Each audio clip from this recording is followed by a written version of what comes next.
जी नमस्ते हो। नमस्ते नमस्ते। आज बता जाते मेरा क्या हाल बने हो? बढ़िया, आप बताओ क्या हाल चाल बा हो? बढ़िया बाटे, ठीक ठाक बाटू। ठीक ठाक है हो? तू ठीक ठाक क्या क्या है? जरा नमस्ते और बताओ क्या हाल है? बढ़िया बाटे और बताओ अपन।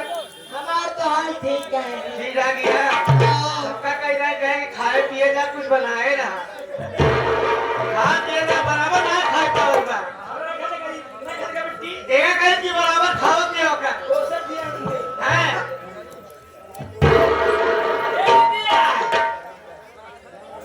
बल्कि दीदी नमस्ते। नमस्ते और बताओ बल्कि क्या हाल बा? हमार हाल जहां का हाल कर रही है हमारा हाल ऐसे ठीक है बा। पहले यहाँ हाँ। काहे बैठी साहब हेलो, ये बताओ तू आगे आगे कहाँ भागी जाती है? ये बता 4-5 बही रही हाँ है।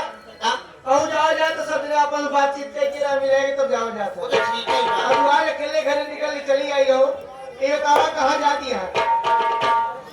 तो बना पता मैं कहाँ जाता है एक एक हम तो जाते हैं यार मेला देखे हो मेला देखा है? हाँ कहाँ जाती है मेले? कहाँ मेला लगवा? ग्राम सभा सराय गली में अच्छा भैया के गाँव में थोड़ा गली में। या ये बता मेला देखा जाती है, मेला देख में हुआ देख के चली आई रात रुक गए थे।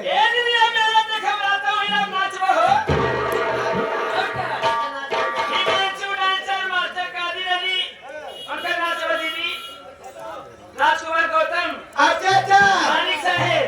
मतलब कि जो शिवांगी स्वर संगीत पार्टी है हाँ उसी पार्टी के मालिक साहब मालिक साहेब। राजकुमार गौतम जी हैं।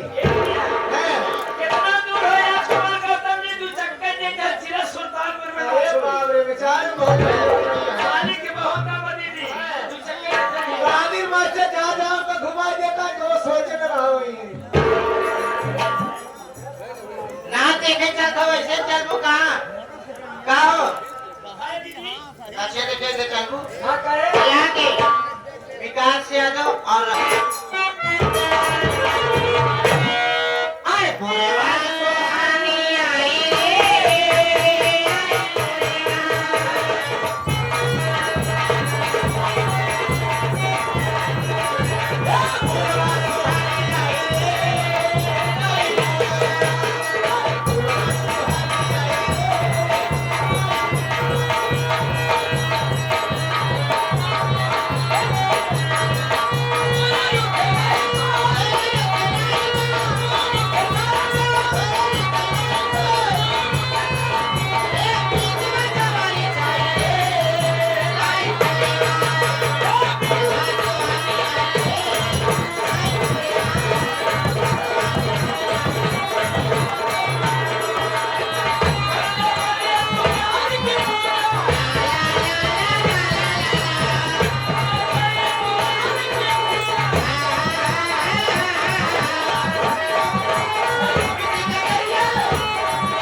तुम्ही लोग तो बाहर ये हो।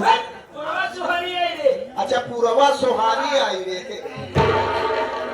आप कहे सभी महिलाओं को मेरा नमस्कार।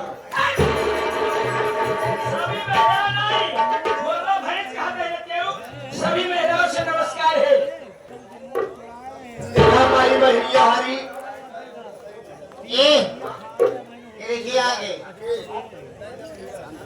ये हमारे दिलभाग से चल के आए हुए हैं।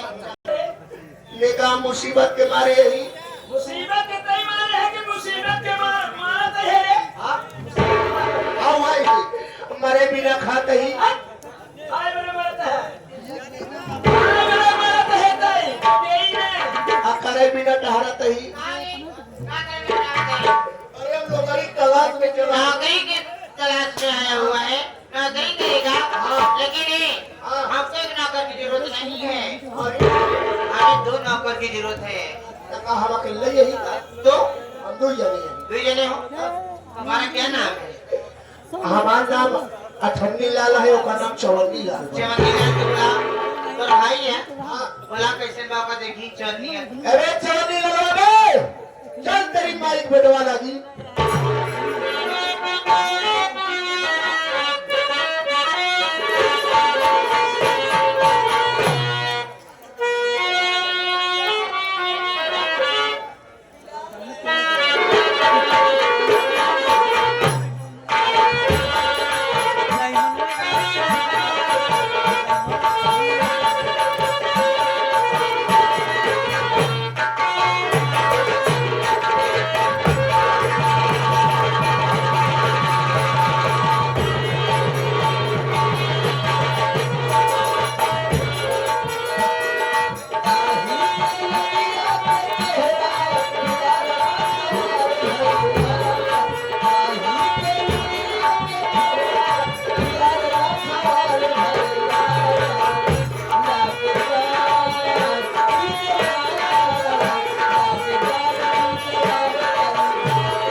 आए हुए तमाम नौटंकी कला के प्रेमी सभी दर्शक बंधु को हमारी और हमारी पार्टी की तरफ से हार्दिक स्वागत और वंदन है।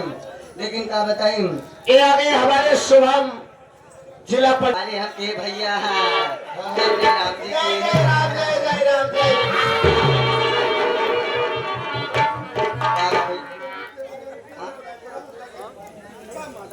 एक बात बताएंगे भैया महाराज जी, भाई लोग का काम कर पड़ा रहा मतलब हमारी कंपनी में काम करते हैं। और क्या सुनो पहले, अगर तुम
है